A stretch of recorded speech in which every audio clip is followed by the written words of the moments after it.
The 100,000-strong initiative was announced by US President Barack Obama in 2009 and launched by Secretary of State Hillary Clinton the following year. Given the strategic importance of the US-China relations, the plan is to dramatically increase the number of American students studying in China. We need a new generation of young people in the United States and in China who understand each other's countries, understand each other's languages, cultures, and values, because there's so many things that the United States and China have to work on together in the political realm, in the economic realm, regional security issues, climate change, you name it. The United States and China are going to be the key players for the foreseeable future.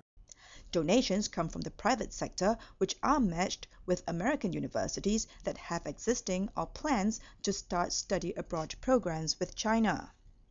With over 14,000 American students currently studying in China, the plan is to increase that to 25,000 every year and in 4 years' time to reach 100,000 students. The American initiative has also been supported by the Chinese government, who had committed 20,000 scholarships to attract American students to study in China, whether for short or long-term degree and language programs. For some American students already in China, many say they would have come even without the initiative. I just have an interest in China. In Chinese, it's really different, it's really challenging, and I like that about it. I've always found the culture fascinating from the first exposures I had to it. It's a very marketable skill to understand China, to understand Chinese, to know the culture, know what it's like here. Some ethnic Chinese Americans have chosen China to find out more about their heritage. Everyone that I run into that have commented on my Chinese, they tell me, you need to learn, you need to take more Chinese classes, and you need to really just master the language, I guess. And that's what I plan to do. Right now, only 1% of American college students choose to study overseas, and among them, less than 5% choose to come to China, with many preferring European destinations. Some have argued that cultural and institutional challenges stand in the way. Stanford and Chicago and NYU, they're very international universities.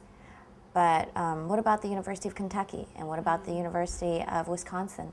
And the ones that, very smart Americans and Americans that will grow to be very powerful in politics and in business, they also need to understand how to manage the China relationship. But their schools don't necessarily have the avenues.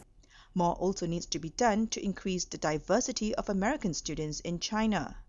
The typical American that comes to China is a upper middle class white female. So if we really want a bigger, more diverse representation of Americans to come and study in China, they're not the only ones that will be impacted by China in the future. So we want more African Americans and Latinos and also Chinese Americans and different kinds of Asian Americans to come and study in China.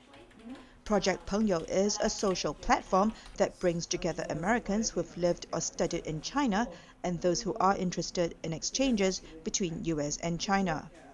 Maria Xiao, China News Asia, in Beijing.